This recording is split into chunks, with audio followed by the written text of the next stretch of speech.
illallah, la ilaha illallah, la ilaha illallah, la ilaha illallah, la ilaha illallah, la ilaha illallah, la ilaha illallah, la ilaha illallah, la ilaha illallah. Yang pertama tadi Ustaz sebutkan bahwa seorang itu mempunyai iman dan tauhid pun sempurnakan keberadaannya kalau tidak bertasawuf. Lalu bagaimana kenyataan seorang insan yang tidak pernah mengenal tasawuf tapi dia meyakini ada iman dan tauhid di dalam dirinya? Yang kedua, bagaimanakah bahwa tasawuf ini adalah ajaran yang membutuhkan mursyid? Apakah mungkin seorang insan dia bisa bertasawuf sendiri karena ada ilmu yang disebut ilmu laduni, bagaimana dia bisa menemukan Tuhan atas kehendak, mungkin kehendak Tuhan sendiri? Apakah bagaimana anggapan Ustaz tentang seperti itu? Apakah memang dia bisa menemukan bertasawuf sendiri tanpa seorang mursyid? Yang ketiga, bahwa seorang muslim adalah derajat yang paling tinggi yang tidak sulit kita ikuti.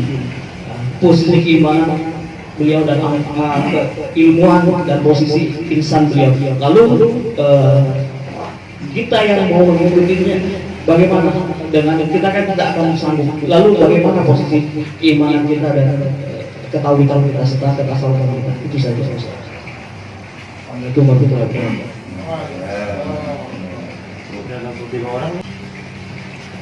Bagus sekali pertanyaannya, sangat dalam, sangat luas, panjang. Pertanyaannya tadi, apakah seseorang itu ya,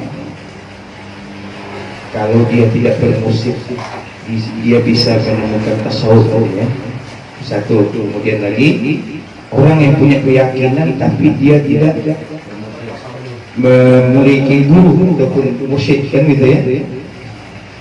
Kita yang menjadi patokan kita adalah sesuai dengan apa yang dikatakan oleh Rasul. Tidak akan mungkin seseorang itu berilmu kalau dia tidak belajar kepada orang yang berilmu. Kurang apa dengan Rasulullah? Nabi Muhammad SAW berguru kepada Jibril. Nah, ini mursyidnya.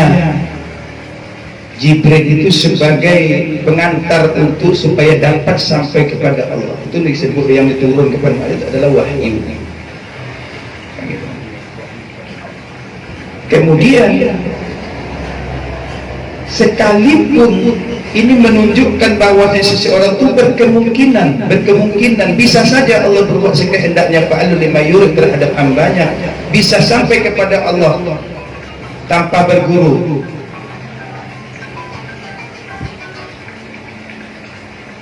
Kan begitu?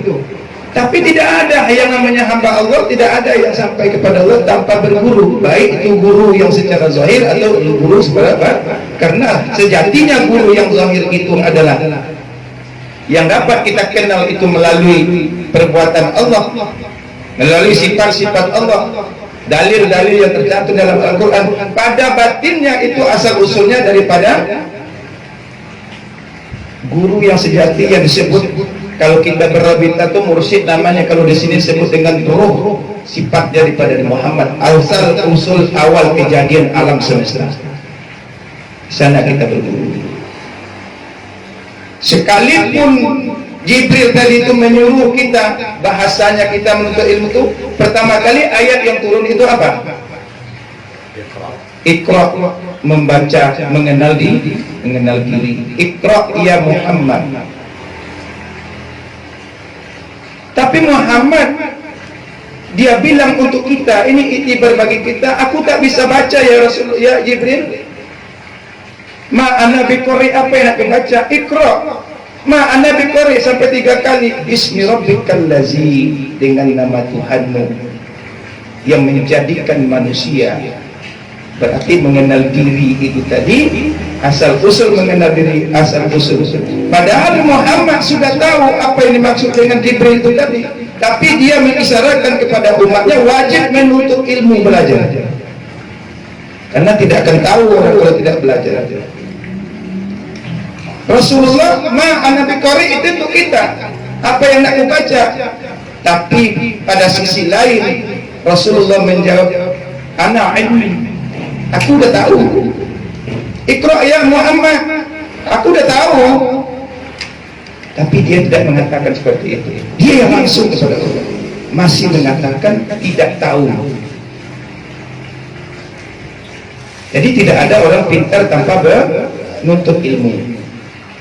Nah, kemudian tadi tanpa orang kalau tidak bermusik, bisakah kita bertasawuf? Lalu yang membimbing roh kita itu siapa?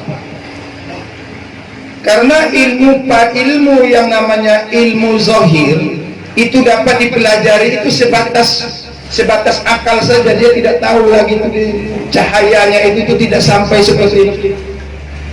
Sebatas matahari itu terang nggak itu?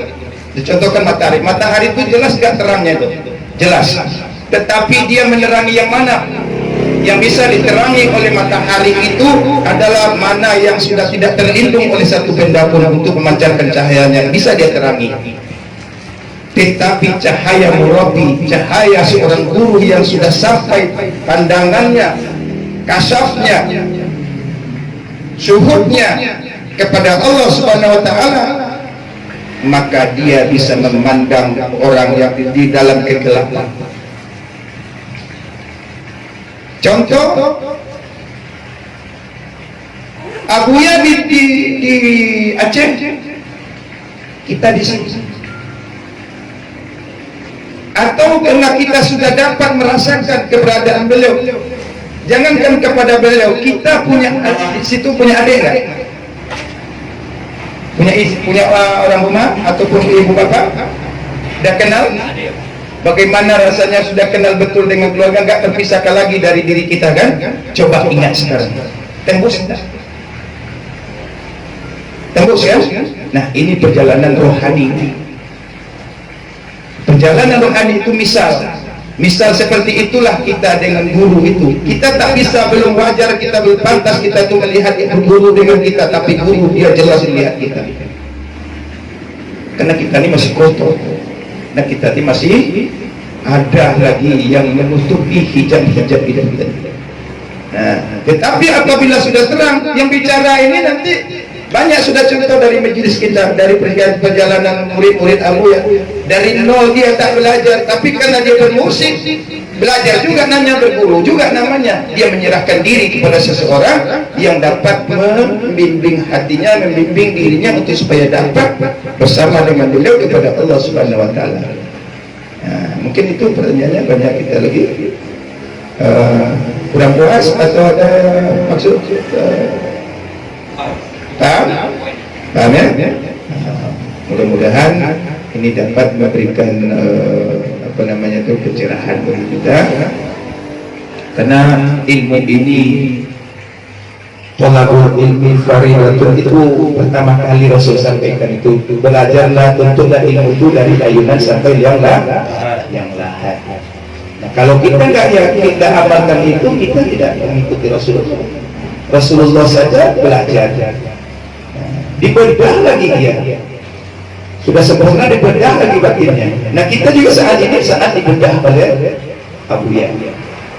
Dengan zikir dia bedah hati kita itu tadi itu untuk mendapatkan cahaya-cahaya keberadaan Allah dan Rasulnya di dalam batin kita.